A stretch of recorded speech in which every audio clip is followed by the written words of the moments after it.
Irmãos, mais uma vez, vamos no bom dia, né? Bom dia a todos. Vocês ouvem tanto bom dia aqui na frente, que a gente sai com um dia realmente muito bom, né? Então, nós gostaríamos de agradecer, primeiramente, antes da nossa fala, agradecer pela presença de cada coração que se deslocou dos seus lares para estar conosco nesta manhã, essa manhã iluminada, ensolarada de domingo, não é mesmo? E, de antemão, nós vamos externando também o nosso agradecimento aos nossos amigos, irmãos internautas, que interagem com muita propriedade na página, na própria transmissão que é feita pela sociedade, porque eu costumo interagir bastante. Quando não estou aqui, aos domingos de manhã, eu costumo assistir às palestras que a sociedade transmite para todos nós, o que vem nos trazer um proveito muito grande. Hoje, o nosso tema é um tema, no mínimo, intrigante: a força do pensamento. A intenção nossa hoje é que nós saiamos da casa um pouco mais atentos na questão e no campo do pensamento. Essa é a nossa intenção. Porque falar sobre pensamento seria um seminário de 3, 4, 5 semanas. Mas nós vamos aqui resumir o que a doutrina espírita nos traz com muita propriedade. E para que nós possamos criar um raciocínio, um entendimento em torno da força do pensamento em nossas vidas, porque o pensamento, quando ele exerce essa força sobre nós, cria-se efeitos, cria-se implicações. Mas para que tudo isso aconteça, nós precisamos primeiramente ter um conceito do que é pensamento. Nós vamos chamar a atenção, por exemplo, alguns materialistas, fisiologistas, positivistas, veem o pensamento de forma um pouco diferente de nós espíritas, de nós até mesmo cristãos. O pensamento para eles nada mais é do que um mecanismo que se forma gerando ondas eletromagnéticas. Então, o pensamento para os materialistas, ele é limitado. Prestem atenção, é limitado. E essas ondas são geradas a partir do cérebro, desse órgão, e distribuídas ao longo do nosso corpo. Vocês percebem porque Allan Kardec, nosso inclito codificador da doutrina espírita, trabalha a todo momento, quem estuda a fundo as obras básicas vai perceber isso. Ele trabalha constantemente tentando destruir o materialismo, justamente por causa disso.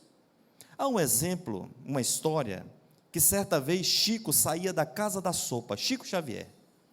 Ele não saía do centro espírita, ele saía da Casa da Sopa. E Chico sempre teve envolto de muitos amigos, muitas pessoas que o acompanhavam. E naquele percurso da Casa da Sopa até a sua residência, ele viu um catador. Um catador, aquele que vive na rua. Chico, quando viu aquele homem, pediu licença aos amigos, afastou-se deles e foi lá ter com aquele homem. A primeira atitude de Chico Xavier foi beijar as mãos daquele homem, dar um abraço carinhoso, aquele abraço demorado. Depois, quando ele terminou isso, ele voltou feliz e sorrindo para o grupo de espíritas que o aguardava do outro lado da rua. E quando Chico volta, os confrades chamam a atenção de Chico pela sua falta de higiene. Presta atenção. Ao beijar as mãos daquele homem e o abraçá-lo, porque aquele homem, por mais simples que ele seja, ele estava sujo, é natural. E Chico olha para eles e diz assim: meus irmãos, não falem assim, vocês não estão vendo, mas a luz daquele irmão ilumina todo esse quarteirão, e mais, esta é a sua última encarnação aqui na terra. É de machucar a gente, não é? Você sabe o que é isso, meus irmãos? São os olhos mediúnicos de Chico Xavier, que vê além das aparências embrutecidas da terra. Entenderam por que o materialismo deve ser destruído? Porque nós associamos qualidade e evolução por essa capa. Quando você olha para uma pessoa bem vestida, você fala, é um espírito evoluído. Se bobear, você pensa assim. Se eu ficar aqui na frente falando palavras de efeito, como, por exemplo, inexoravelmente, tangenciando a nossa caminhada, insubstituível, você vai falar, nossa, esse rapaz fala bem. Você viu? Mas será que ele pratica o que ele está falando? Porque aqui na frente nós somos uma coisa. Agora, a partir do momento que eu saio das portas da sociedade, eu tenho que ser um verdadeiro espírita. O meu filho foi participar da mocidade espírita da nossa região, ele tem 11 aninhos de idade. Ele chegou há pouco tempo. Semana passada inaugurou uma praça muito bonita lá em Poço da Mata. Quem for lá, só tem a praça, tá? Só. Mas é muito bonita. E eu sinto uma energia daquela praça, que parece que aquilo é capaz de administrar todos os lares. Coisa de espírita. Você sente uma vibração boa quando você... Porque ali só tem famílias. E quando meu filho foi, ontem eu estava estudando para essa palestra, minha esposa levou meus 2 filhos, um de 7 e um de 11 anos. O de 11 anos, brincando nos brinquedos, achou um relógio. Ele pega o relógio e falou, mamãe, achei um relógio. Ela falou, leva para o vigia, para o segurança da praça, dá a ele. Porque provavelmente quem perdeu vai procurar ele. Ele pegou o relógio, foi até o vigia e disse assim, olha, eu achei esse relógio. Ele falou, pega para você, seu besta, ninguém está vendo. Ele falou, não, mas não é meu, toma aqui.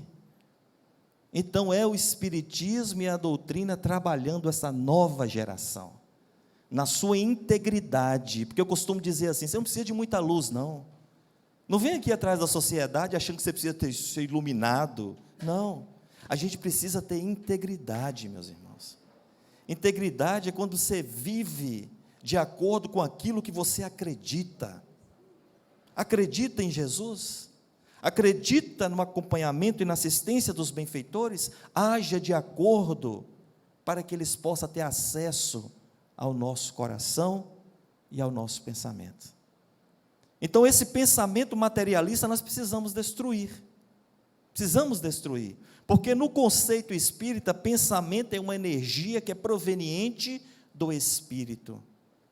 E essa energia é capaz de sofrer alterações. Ela é capaz de sofrer modificações. Nós podemos agregar ou até mesmo dispersar, porque pensamento é um atributo da alma. Pertence a você. Então, o assunto se torna interessantíssimo à luz da doutrina espírita. Emmanuel chega a dizer assim para nós, o pensamento cria a vida que nós procuramos. Joana de Ângeles, a mentora do nosso querido Divaldo, ela é mais enfática e objetiva, ao dizer assim, pensamento é tudo, exclamação. E o pensamento é tudo na vida de cada um de nós. A proposta é que a gente saia hoje de manhã, estando mais atentos na questão do pensamento, porque pensamento é uma força viva, é um atributo da alma, é uma conquista da alma para agir em favor de nós mesmos. Portanto, a partir de agora, sejam bem-vindos, porque de agora em diante nós vamos entrar no mundo fantástico do pensamento. Vamos iniciando, e ao final da palestra, se alguém quiser fazer alguma pergunta, pode procurar o Vigília, a Marli, o Eduardo, que nós estaremos tentando responder. No livro Sinal Verde, que é um livro psicografado por Chico Xavier de André Luiz, ele vai nos trazer a seguinte informação: não desconhecemos que todos respiramos no oceano de ondas mentais. Presta atenção que eu grifei lá. Respiramos no oceano de ondas mentais, com o impositivo, com a necessidade de ajustá-las em benefício próprio. É um vasto mar de vibrações permutadas. Emitimos forças e recebemos. O pensamento vigora na base inevitável deste sistema de trocas. Alguns cientistas, eles fizeram uma pesquisa comparativa, lógico que essa pesquisa tem que ser comparativa, sobre uma das grandes personalidades da história que viveu entre nós, chamado Albert Einstein. Eles fizeram uma pesquisa em relação a várias pessoas que não tiveram as eminências, que não tiveram status, destaques, pessoas comuns, como nós. E a pesquisa se baseava do ponto de vista intelectual e científico. E os cientistas perguntavam assim: meu Deus, onde estará todo esse potencial? Será que estariam nos neurônios, que são os transmissores que estão à frente de toda essa neurologia das ideias, da transmissão, das transmissões nervosas? Mas com o tempo chegaram à conclusão que o potencial, ele não está no cérebro, ele está na alma, com a sua capacidade alinhada ao seu desenvolvimento intelectual e o seu desenvolvimento moral. Perceberam que muitas daquelas pessoas geravam pensamentos mais fortes, outros mais fracos. Alguns geravam pensamentos saudáveis e outros pensamentos doentes, enfermos. E eles começaram a entender que esses pensamentos eram capazes de impactar nas ações da vida dessas pessoas. Porque nós respiramos no oceano de ondas mentais e vibrações permutadas. Então é preciso tomar muito cuidado para que a gente não siga à risca alguns protocolos. Porque muitos de nós têm medo de quebrar certas rotinas. Por exemplo, eu não sei aqui no Espírito Santo, mas lá na Bahia, principalmente a gente que trabalha na casa espírita, as pessoas procuram a gente, mas são pessoas que quando batem à porta da casa espírita, trazendo um pessimismo muito grande. Você imagina uma pessoa que vem alimentando esse pessimismo no pensamento como um disco de vinil arranhado, 24 horas por dia. Sabe o que o disco diz? Nada dá certo para mim, tudo dá errado, eu não devia estar nessa família, eu não tenho condições. Só isso. Imagina os efeitos do pensamento nessa criatura, porque são vibrações permutadas. Eu emito essa vibração negativa e eu a recebo de volta. É como uma fonte inesgotável. É por isso que os benfeitores falam assim: meu irmão, a dificuldade que a gente tem de ajudar vocês é fazer com que vocês deixem de ficar na dificuldade. Nós não conseguimos ter acesso. Nós temos um bloqueio mental, justamente por esse pessimismo. Agora vamos para o lado positivo. O lado positivo é assim: vocês já comeram aquela comida saborosa, bem temperada? Você sabe quem que faz isso para a gente? As nossas mães. Elas são danadinhas. Dá domingo, o que elas fazem? Liga para os filhos e fala: vem cá para casa, e bota uma voz bem macia, né, que aquilo quebra o coração da gente. Vem cá em casa, meus filhos, vem almoçar todo mundo. Deu uma vontade de ver todo mundo, principalmente quando a família é muito grande, né? As capixabas têm as famílias grandes, né? E aí, vem cá para cá. E o que é que tem? A macarronada, né? Então ela vai fazer aquela comida com tanto amor, com tanto carinho. E por que essa comida sai tão saborosa e tão gostosa? É justamente pela força que a virtude do amor imprime no pensamento. Porque para a mãe não é ela alimentar. O amor para ela e o pensamento dela positivo é ver os filhos se alimentando no seu lar. Você pode prestar atenção que todo mundo almoça, ela é a última. Ô mãe, coloca o seu... Não, meu filho, pode comer. Come à vontade. É amor. O amor que está sendo imprimido naquela circunstância e naquele ambiente. Imagina essas pessoas que praticam este pensamento nesse sistema de vibrações permutadas. Constantemente ela está bem consigo mesma. Consideravelmente está saudável o seu pensamento. E nós vamos prosseguindo Antes de começarmos, nós temos que ter alguns conceitos. Vamos fazer 3 conceitos básicos aqui para a gente entender. O primeiro, nós vamos falar um pouco da mente, da nossa mente. O segundo conceito, nós vamos falar um pouco do cérebro. E no terceiro, nós estaremos falando sobre o pensamento. Nós gostaríamos de deixar bem claro que nós não somos especialistas, eu não sou neurologista, não sou médico, não sou psiquiatra, não.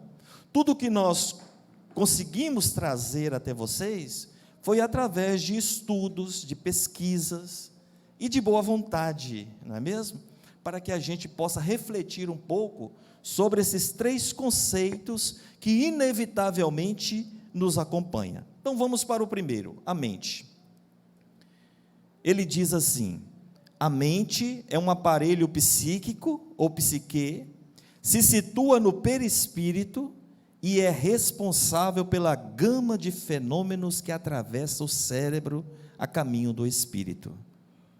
A profusão de pensamentos, a abundância de pensamentos ocorre na mente humana, nas quais interferem os afetos, o desejo e a vontade.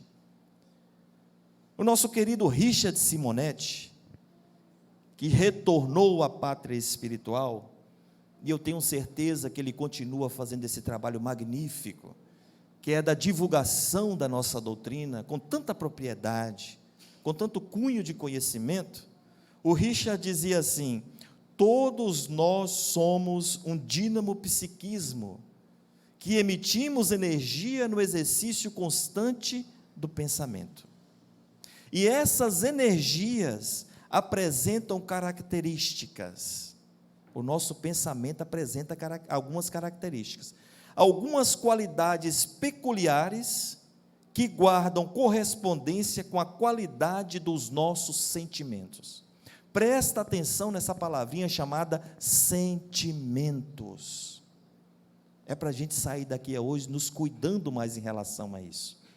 Por exemplo, será que eu ando cultivando o amor, a compreensão, a tolerância, o respeito, a confiança em Deus?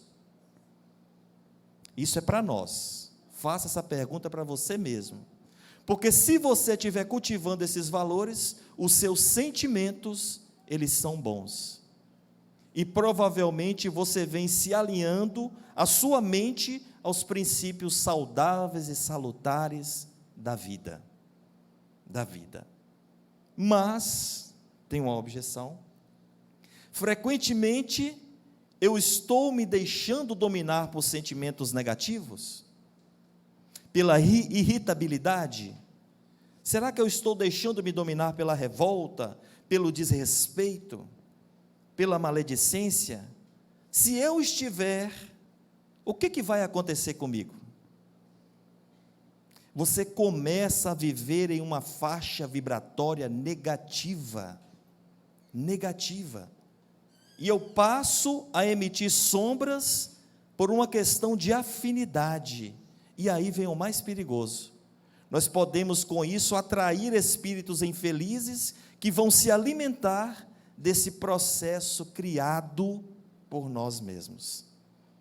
Então é preciso tomar muito cuidado com a nossa mente, com os nossos sentimentos, porque isso vai fazer toda a diferença na nossa caminhada evolutiva, né? E prosseguindo, ele diz: o cérebro, vamos falar um pouco sobre o cérebro. Podemos perceber que o cérebro, como qualquer máquina, obedece a um programa pré-definido. Sua deficiência, por uma disfunção, não impede o ato de pensar. Se provavelmente você venha a ter, que não é o nosso caso e não queremos isso, um AVC, o cérebro, por uma disfunção, não impede o ato de pensar, visto que este surge na intimidade do espírito e se irradia através das propriedades do perispírito. O cérebro não gera pensamento, tanto quanto não é responsável pelos fenômenos sutis da mente.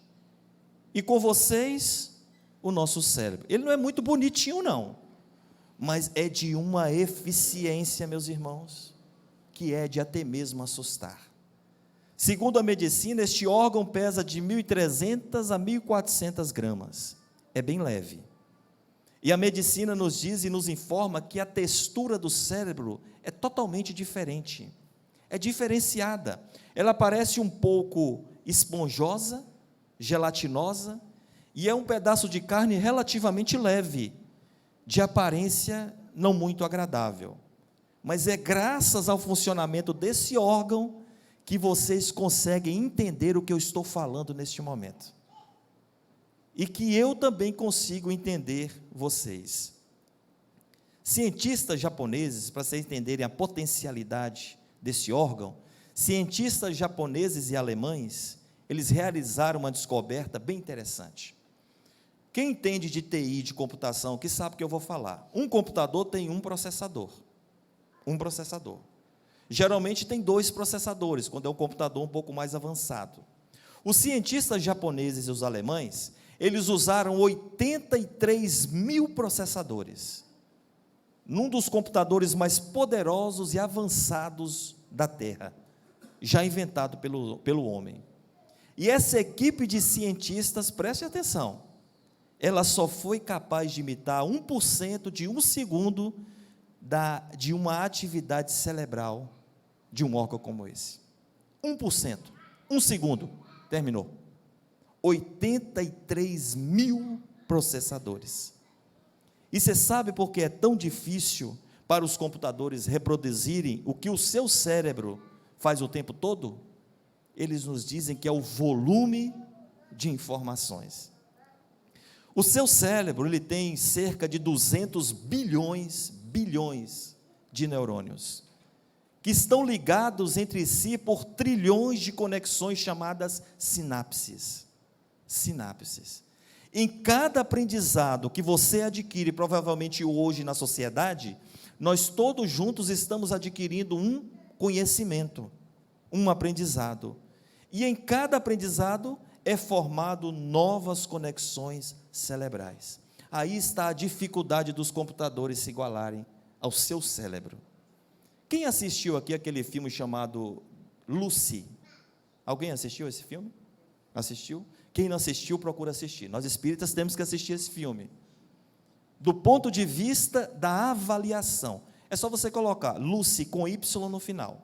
No filme, nós temos aquele ator norte-americano chamado Morgan Freeman. Ele é um negro, né? Ele esteve aqui também no Rio de Janeiro, e uma pessoa assim que eu tenho uma admiração muito grande. Ele tem umas séries na Netflix sobre Deus, maravilhosa. O Morgan, ele fazia o papel do cientista, e no filme ele inicia fazendo uma palestra para jovens da faculdade, de uma faculdade. E aí ele diz assim: todos nós, só temos 10%, utilizamos 10%, da nossa capacidade cerebral.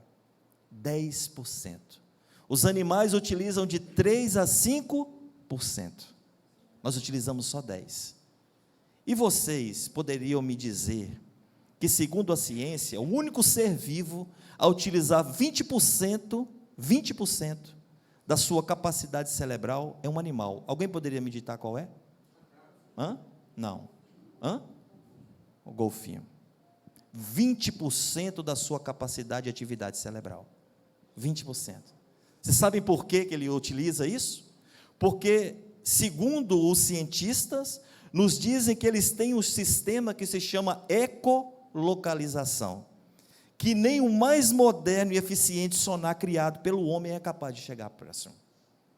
Ele utiliza 20%. E ele desenvolveu esse processo naturalmente, o que nos leva a concluir que nós estamos mais preocupados em ter do que ser. Nós precisamos desenvolver os nossos potenciais. E no filme, um jovem aluno diz assim: professor, e se nós desenvolvêssemos por um acaso 20%, 30% da nossa capacidade de atividade cerebral, o que nós poderíamos fazer? E aí ele diz assim: nós poderíamos manipular completamente os elementos que compõem a matéria. Agora ficou fácil. Jesus andou sobre as águas, multiplicou os pães e os peixes, transformou a água em manipulação da própria matéria. Jesus usava só 30%? Não, 100% da sua atividade, porque é um espírito puro. Quando nós examinamos desse ponto de vista, você entende realmente a força que tem o pensamento. Porque Jesus falava: um dia podereis fazer o que eu faço, e muito mais. Porque vós é a luz do mundo, é o sal da terra, o sal dá sabor, o sal cria o tempero, o gosto. Mas Jesus usa uma linguagem metafórica, figurada, para que nós entendamos que nós temos esse potencial em nós, só que ele precisa ser trabalhado, precisa ser de alguma forma feito um processo de burilamento, para que possamos entender os potenciais que dormem em nós. Dando prosseguimento, vamos para o pensamento.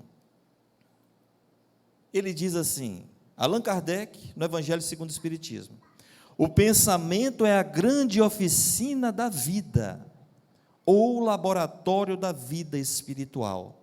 O pensamento e a vontade são para os espíritos aquilo que a mão é para o homem. Ora, se o pensamento e a vontade são para os espíritos aquilo que a mão é para o homem, então o pensamento, ele é realmente uma força viva. Pensamento aos olhos do plano espiritual tem cheiro, tem cor, tem peso, tem densidade. Olha que interessante. E André Luiz vai nos dizer assim, deixa eu voltar aqui. O pensamento é uma força viva e atuante, cuja velocidade supera a da luz. A velocidade da luz é 300 mil quilômetros por segundo. O seu pensamento é mais veloz do que isso. Olha as potencialidades que nós carregamos, mas que precisamos trabalhar. Em Mateus, no Evangelho, tem uma passagem lá no capítulo 26, do versículo 41. Todos nós espíritas sabemos essa passagem, que diz assim: orai e vigiai, para não cairdes em tentação. É assim que Jesus nos fala? Só que muitas vezes nós oramos muito, né? Mas o vigiar a gente deixa de lado, não pode, porque talvez o vigiar seja fundamental, mas na questão do pensamento, o que vem ser esse vigiar que Jesus nos falava? Porque vigiar, ele tem um significado, o significado é de alertar. Jesus usou a palavra vigiar, mas se ele estivesse aqui hoje, ele fala: presta atenção, o que você está pensando, quais são as suas aspirações, não é o mesmo que vigiar? É a mesma coisa. Então Jesus, o que ele queria dizer isso conosco? Olha o que você está trazendo para o seu mundo íntimo, vamos começar a filtrar essas coisas. Eu costumo dar um exemplo interessante, né? Que depois que eu passei a estudar mais a questão do pensamento, a própria Gênese, a gente costuma ter mais um pouco de cautela em determinadas situações, e eu trabalho em um posto de combustível, então a gente se dá com muitas pessoas, muita gente. E um belo dia, na casa espírita, eu falei: não, hoje eu vou ter uma postura diferente, eu vou começar a tratar melhor meu semelhante, eu vou começar a ter atitudes diferentes. E pois bem, acordei, fiz a minha prece, e naquele momento me dirigi ao meu trabalho. Chegando lá, eu vi um cliente na bomba abastecendo, eu disse: bom dia, meu amigo. Ele regalou um olho desse tamanho, gente, para mim, e disse assim: só se for para você, que o meu dia hoje já está começando horrível. Primeiro desafio, hein? Sabe o que eu pensei? Isso não é meu, infelizmente é dele. E nós temos uma mania de pegar aquelas cargas negativas das pessoas e albergar aqui, e se bobear, você leva para casa. Então o que ele está falando? Toma cuidado com o que você está trazendo para o seu mundo íntimo, não é seu, infelizmente. Nós podemos ajudá-los com um pensamento positivo, vibrando para aquele irmão, para que ele supere aquilo? Sim, podemos, mas não podemos ficar com aquela energia. Então Jesus diz assim: o que você está sedimentando no seu campo mental? O vigiai e o orai. Porque uma coisa é certa, meus irmãos, nós jamais vamos deixar de pensar. Joana de Ângeles, nas suas obras, diz: nós pensamos 60 mil pensamentos por dia, em média. 60 mil pensamentos. Mas nós temos opções, por exemplo, a de escolher os meus pensamentos. De escolher os meus pensamentos. No caso da obsessão, que é uma matéria muito estudada no meio espírita, como agem os obsessores em relação a nós? Pelo pensamento. É pelas intuições, pelo pensamento. Então, para um obsessor, ou para os obsessores, Denilson não é aquilo que do que está falando aqui. Eu sou aquilo que o meu perispírito irradia. E os obsessores são capazes, como os benfeitores, de identificar o nosso padrão espiritual. Porque não há maquiagem no plano espiritual. Não é assim que as coisas funcionam, né? O Haroldo Dutra Dias disse uma coisa interessante, que eu gostaria de compartilhar com vocês. Ele disse assim: obsessor, gente, ele só trabalha 10 minutos por dia. Ele chega tarde, ele acorda tarde, e ele trabalha 5 minutos por dia. Vocês querem ver um exemplo? Você sai para o seu trabalho, de manhã cedo, dá um beijo na esposa, vou trabalhar. A esposa fica cuidando de casa. E aí você cumpre o seu horário. Quando você retorna depois daquele dia, que você cumpriu todas as suas obrigações, quando você retorna para casa, que você vai abrir a porta, quem está lá do lado? É ele, 5 minutos. Percebem? 5 minutos. Quando você vai abrir a porta, que você vê ela de braços abertos para te receber, sabe o que ele fala aqui pelo pensamento? Você não acha que ela está meio fora de forma, não? Acho que ela está meio cheinha. E você vai e cai nessa besteira de falar isso com a mulher. É 15 dias sem se falar. 5 minutos você trabalhou. E aí ele volta para casa. E aí quem trabalha 12 horas por dia? Benfeitor. Aí depois que o lar desarmonizou tudo por causa de uma piadinha sem graça, os benfeitores têm que estar lá, reorganizando aquele ambiente, higienizando o próprio lar, porque aquele casal assinou uma pauta no plano espiritual de viver 50, 60 anos, juntos nessa encarnação. Quem trabalha 12, 14 horas por dia é benfeitor. Mas isso se dá por quê? Pela nossa falta da vigilância, pela nossa falta de saber peneirar esses pensamentos. Portanto, o pensamento é uma força criadora. E os benfeitores dizem assim para nós: não se demore muito nos quadros da desolação, da tristeza, das frustrações, da indignação, porque quando nós nos demoramos muito nesses quadros, isso é capaz de gerar em nós energias perniciosas, capaz até mesmo de nos fazer adoecer. Então, que a gente possa tomar cuidado nessa questão do pensamento. Dando sequência, eu separei uma passagem do Sermão do Monte, em Mateus, capítulo 6, versículo 22 a 23, quando Jesus diz assim: teus olhos são a lâmpada de teu corpo. Se teus olhos forem bons, todo o teu corpo estará iluminado. Jesus fala: teus olhos é a lâmpada do teu corpo. Olhos físicos? Não. O mestre não referia a isso. E ele continua dizendo: mas se teus olhos forem maus, todo o teu corpo estará em trevas. Observa, portanto, se a luz que há em ti não são trevas. Se forem trevas, que grandes trevas há de ser? Vamos refletir um pouco sobre isso? O que se referia a Jesus ao trazer esse ensinamento, esse imperativo para nós? Com certeza o mestre se reportava aos poderes e à força do pensamento e à mente humana. Jesus se antecipou nessa época ao conhecimento espírita, a nos dizer assim: toma cuidado, porque você pode se revestir de luz, como também de sombras. É isso que Jesus está nos falando. Tudo vai depender dos seus sentimentos. Eu conversando com um amigo médico, que eu sou muito curioso nessa área, e eu conversando com ele, eu perguntei a ele sobre a questão das nossas células, né? como ela se recompõe, como o nosso sistema imunológico é interessante. Ele disse assim para mim: Denilson, você sabia que nós produzimos células cancerígenas todos os dias? Todos os dias, todos nós. Eu perguntei para ele, mas agora eu fiquei curioso, e por que nós não adoecemos, a grande maioria? Ele falou: graças a um sistema que nós temos, que se chama sistema imunológico, que acaba combatendo essas células doentes, substituindo por uma célula sadia. Mas, se eu insisto, por exemplo, a questão do pensamento, se eu insisto em permanecer numa faixa vibratória inferior, o que é uma faixa vibratória inferior? Quando você só pensa e acalenta na tristeza.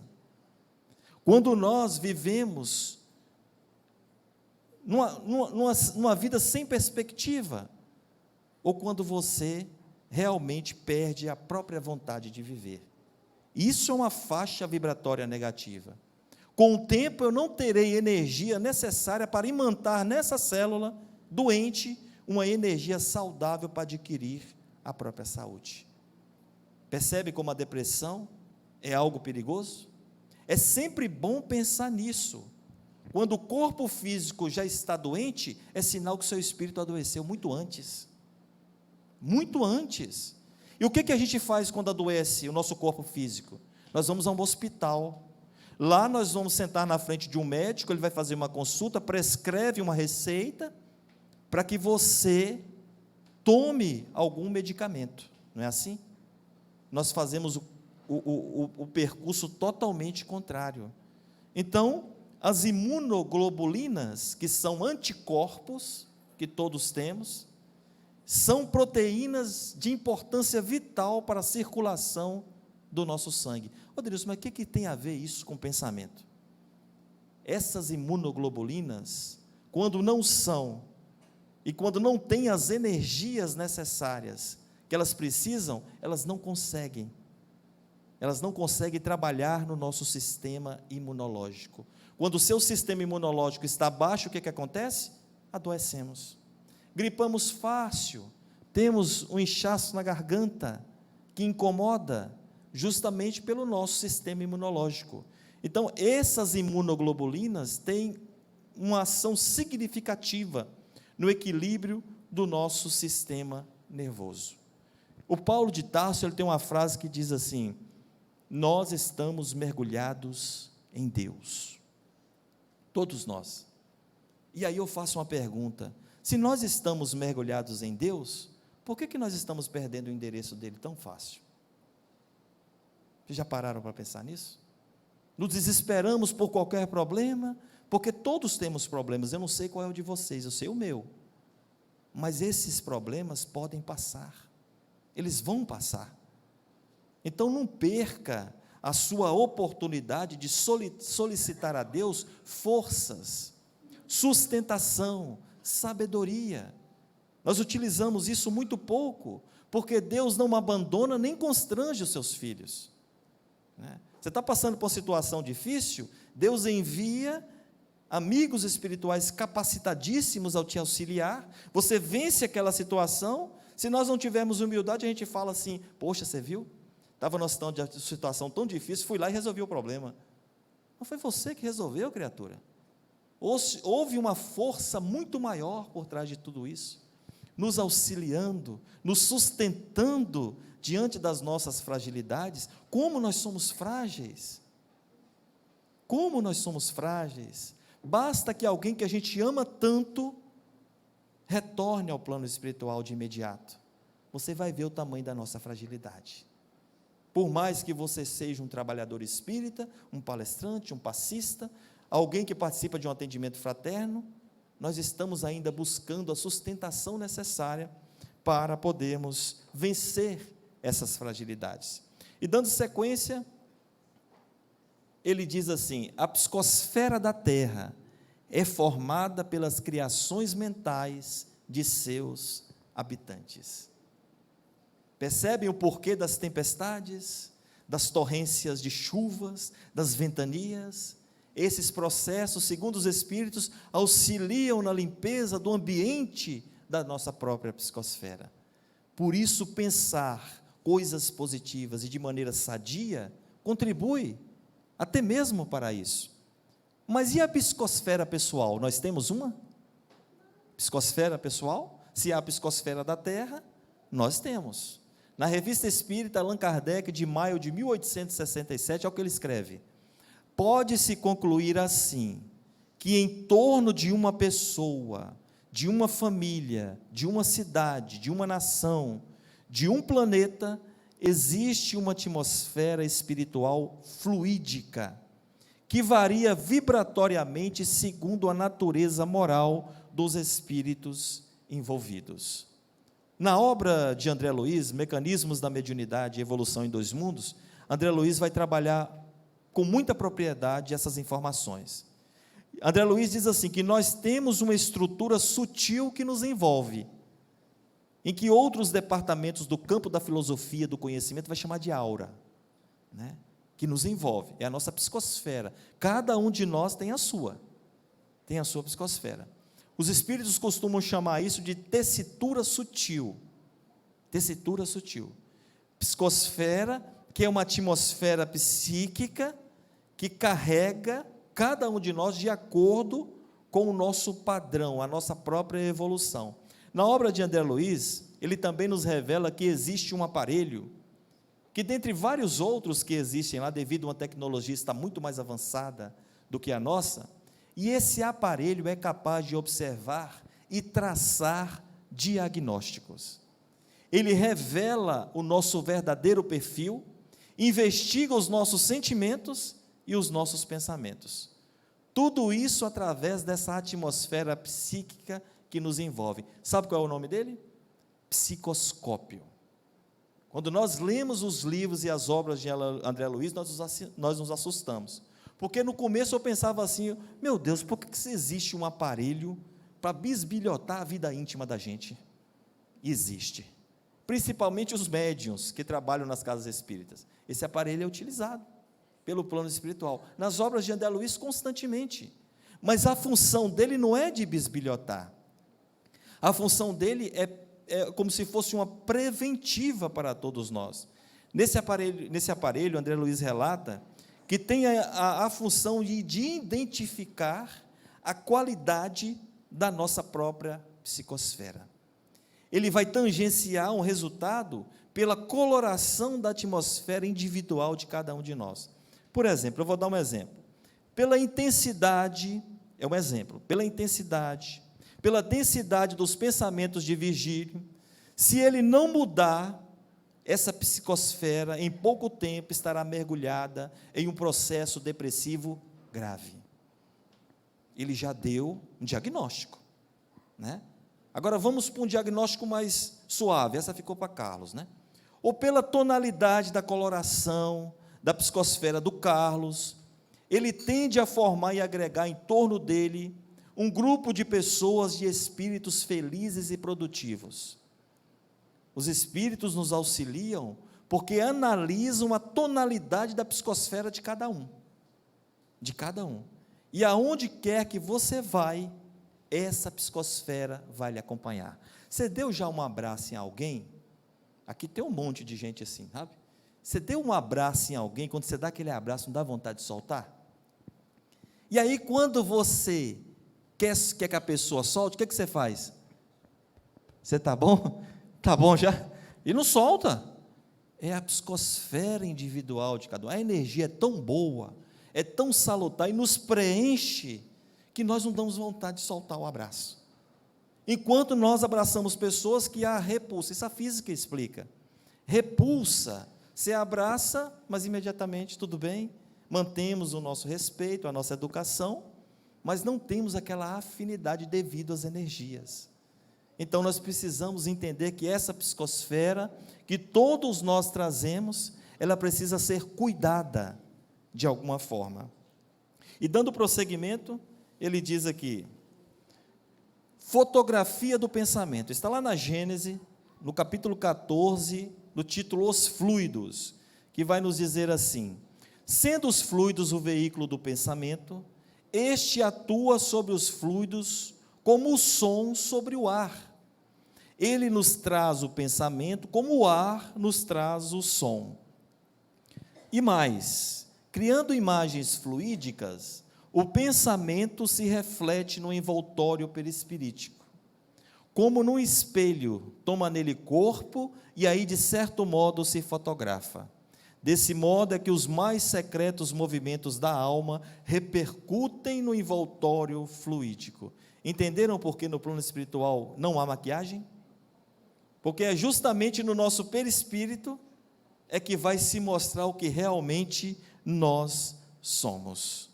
Somos reconhecidos pela imagem fluídica, é isso que Allan Kardec está nos dizendo, que irradia do nosso perispírito.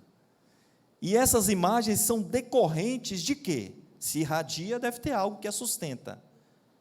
Elas são decorrentes dos nossos atos, dos nossos pensamentos durante a experiência corpórea. Por exemplo, alguém que tem de punho uma própria arma e que coloca essa arma em direção a uma outra pessoa, a sua consciência vai dizer: não faça. E se ele concretizar o fato, se fotografa, isso vai estar presente no seu perispírito e vai lhe acompanhar por onde ele for. É por isso que a espiritualidade superior consegue nos auxiliar com eficiência, porque eles conseguem enxergar as nossas fragilidades, as brechas que nós apresentamos no nosso perispírito, porque espiritualidade de luz se preocupa em preencher essas brechas, porque doença, gente, é como energia. A doença é uma energia, e ela tende a preencher e agregar em algum espaço vazio que nós apresentamos. Por isso é que ele diz: preenche esses espaços vazios, que muitas vezes nós trazemos. São as nossas frustrações, são as nossas tristezas, os nossos anseios não concretizados. Nós precisamos reverter tudo isso e procurar algo que possa preencher, porque nós não vamos dar condições para que essas coisas aconteçam. Então, essa questão da fotografia do pensamento, se você falar comigo assim: ô Denilson, mas o pensamento pode se fotografar? Pode. Pode, e nós o fazemos constantemente. A mente, ela é algo impressionante. Por exemplo, no caso das amputações. Tem uma pergunta que diz assim: o perispírito ficaria amputado ou se conservaria íntegro à frente dos danos físicos? O que ele está falando? Uma pessoa que perdeu a sua perna em um acidente qualquer, que viveu sem esta perna durante 10, 20, 30, 40 anos e desencarna, vai haver também algum dano no seu perispírito? Eles respondem assim: quando o espírito apresenta em seu perispírito uma perna decepada, é porque a mente assim imagina. E o que ele tem que fazer? É suficiente que ele pense, olha a força do pensamento, que ele pense, que ele vibre de forma mental, que sua perna, para que se recomponha imediatamente.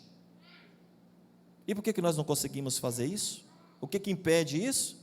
O nosso bloqueio mental. E aí entra o tratamento. Muitos desses irmãos são trazidos em reuniões mediúnicas para o desbloqueio dessa mente de um amputado. Eles nos dizem, com exceção, as lesões causadas pelos suicidas. Esses precisam de um tratamento muito mais apurado, né? Então, quando nós aceitamos com resignação as moléstias, as curas são rápidas. Em uma das reuniões mediúnicas, um benfeitor disse assim para mim, e eu achei isso muito interessante, e eu procurei levar isso ao longo da minha vida, quando ele diz assim: a alma não pode ver aquilo que ainda não está no pensamento. Isso é sério. A alma não pode ver aquilo que não está no pensamento.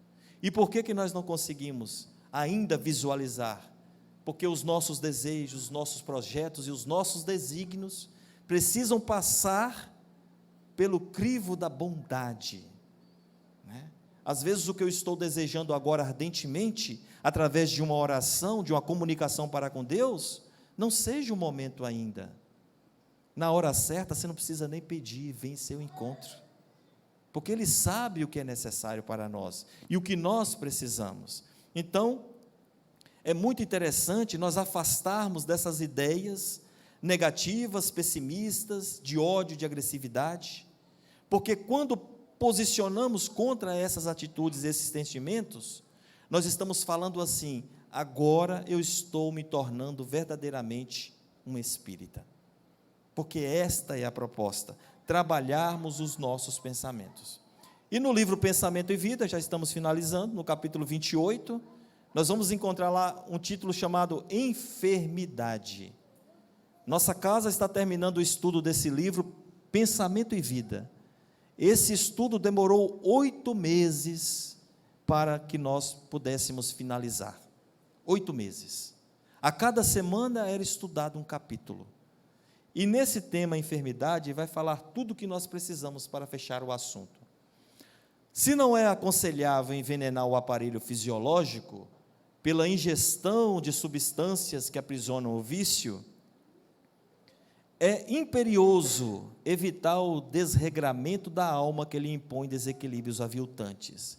Porque é assim, vamos usar do bom senso. Um copo de cerveja vai fazer mal para você? Para a sua saúde física, um copo de cerveja faz mal? Não. Vamos ser realistas, né? Não faz. Mas o problema é, você consegue ficar num copo de cerveja? Talvez essa seja a resposta, né?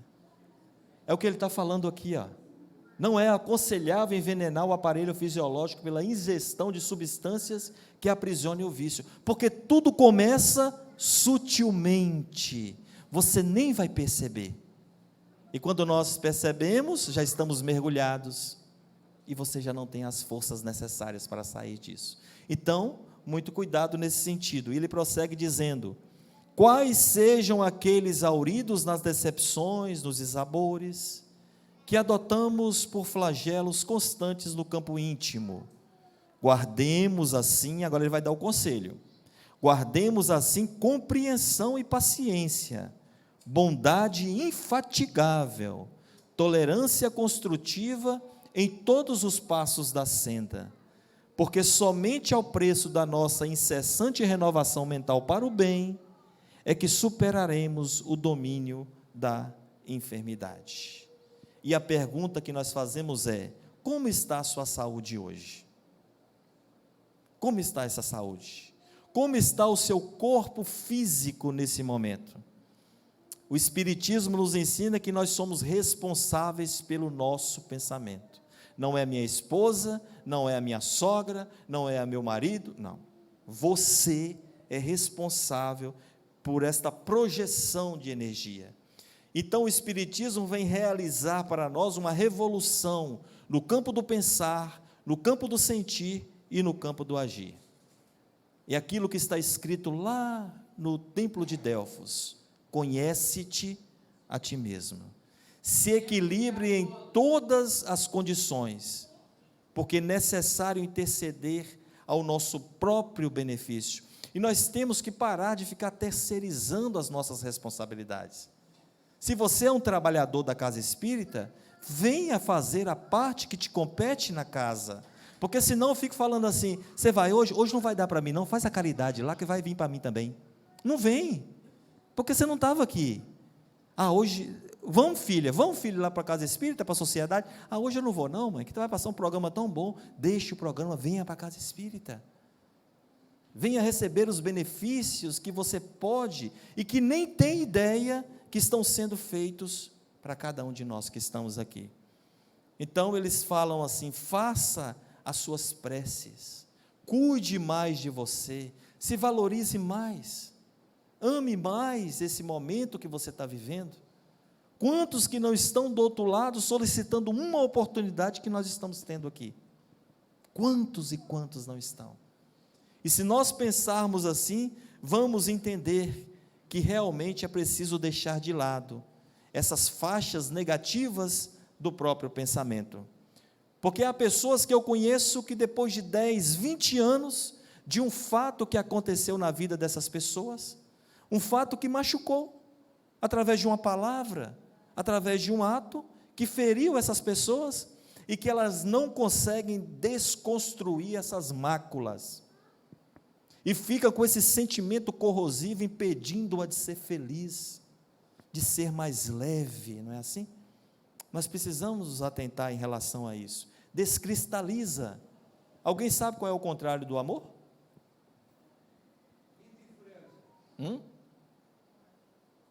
Pode dar um palpite. Indiferença. Esse é o contrário do amor. Porque a gente tem que fazer de tudo, meus irmãos, para não nos tornarmos indiferentes à vida do outro. Porque se não é assim, você está passando na rua, tem alguém caído, que vive nas ruas, você passa para o outro e fala, olha, e é problema dele, porque se tivesse trabalhado não estava nessas condições. Isso é ser indiferente. E se nós chegarmos nesta condição, você perdeu o sentido da vida. Perdeu o sentido de amar o próximo como a ti mesmo. Fazer ao outro somente o que eu gostaria que o outro me fizesse. Então é preciso descristalizar, porque se a gente não descristaliza, vem a ociosidade, o comodismo, vem essa própria indiferença, e nós passamos a respirar um quadro de sofrimento e de agonia provocados por nós mesmos, não é mesmo? Então, alguém conhece esse senhor aqui? Masaru Emoto-san, né? O Masaru Emoto trouxe uma revolução no campo da ciência para cada um de nós, os cristais e a mensagem da água. Quando ele diz assim, Masaru Emoto, cientista japonês, preste atenção na força do pensamento, e nós vamos fechar a conclusão. Demonstrou com efeito de determinados sons, palavras, pensamentos e sentimentos que alteram a estrutura molecular da água. A técnica consiste em expor a água a essas forças. Depois ele congelava e fotografava os cristais formados. Aplicou os estímulos mentais e fotografou com um microscópio de campo escuro. Essa primeira imagem escura aqui é uma molécula de água tirada do lago Fujihara. Normal, uma molécula normal. A mesma molécula colocada ao lado de uma prece de um budista. Olha como é que ela sofreu toda a alteração molecular através desta ação. E ele continua assim nos informando. Na primeira molécula acima, nós temos uma molécula o som do amor e da admiração. Na molécula ao lado, um som da gratidão. A outra, submetida à oração. Uma molécula acionada pelos bons sentimentos, a primeira de baixo, e uma molécula acionada pelo som dos maus sentimentos, os sentimentos negativos. Olha como a molécula fica escura. E uma molécula ao som de uma ameaça de morte, que seria essa molécula. Todas elas sofrendo alterações de acordo com palavras, sentimentos e pensamentos. Concluindo, nós somos formados por 70%, o nosso corpo, de água, de moléculas. Será que nós não podemos sofrer influência? No nosso cérebro tem 75% de água, coração 75%, pulmões 86%, fígado 86%, rins 83%, sangue 81% e os músculos 75% de água. Tudo que nós falamos aqui fecha com essa conclusão.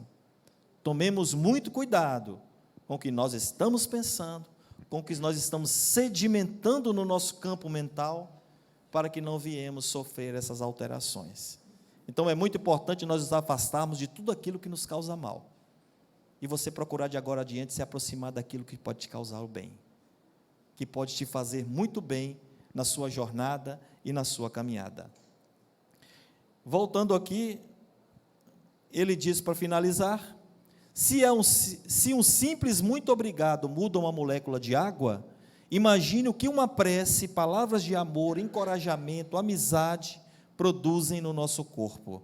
Agora sabemos que podemos adoecer com palavras, sentimentos, pensamentos, quando infelizes, de ódio, de mágoa, de inveja e de outros tantos negativos. Mente sã, corpo são. Palavras, sentimentos, pensamentos positivos no bem, assim nós estaremos sempre bem. E a pergunta que fica é: que molécula nós queremos dentro de nós? Fica a pergunta para cada um de nós. E por fim, alguém conhece essa flor? Deixa eu ver se o povo... Flor de maracujá. Pô, vocês foram rápido, hein? Só deve ter aqui agrônomos, né? Flor do maracujá. E vocês sabem por que nasce roxa a flor do maracujá? Agora vocês não vão saber. Vou explicar para vocês em uma forma de poesia, para que vocês possam entender. Se eu vier aqui não fazer a poesia, depois a Marli me pega, né? Então, diz assim: nas minhas andanças pelo sertão, um dia eu vi um sertanejo perto de um pé de maracujá. Eu me aproximei e lhe perguntei: me diga, meu sertanejo, por que razão nasce roxa a flor do maracujá? Ele parou, se escorou no enxado humildemente e me disse: pois eu vou lhe contar a história que eu vi contar. Por que razão nasce roxa a flor do maracujá? Maracujá já foi branco, eu posso até lhe jurar, mais branco do que a claridade, maracujá já foi mais branco do que a luz do luar. Mas um dia, um mês que eu até nem me lembro, se era maio, se era junho, se era janeiro ou se era dezembro, nosso Senhor Jesus Cristo foi condenado a morrer numa cruz crucificado. Longe daqui como que? Pregaram o Cristo a martelo, e ao ver tamanha crueza, a natureza inteirinha se pôs a chorar de tristeza. Chorava os campos, as ribeiras, sabiá também chorava, lá nos gai da laranjeira. E ali, aos pés da cruz do nosso Senhor Jesus Cristo, tinha um pé de maracujá, todo enfeitado de flor, e o sangue de Jesus Cristo, que era aquele sangue pisado de dor, no pé do maracujá, tingia todas aquelas flores. Eis aí, seu moço, a história que eu vi contar, por que razão nasce roxa a flor do maracujá. Muita luz, muita paz e bons pensamentos para todos nós.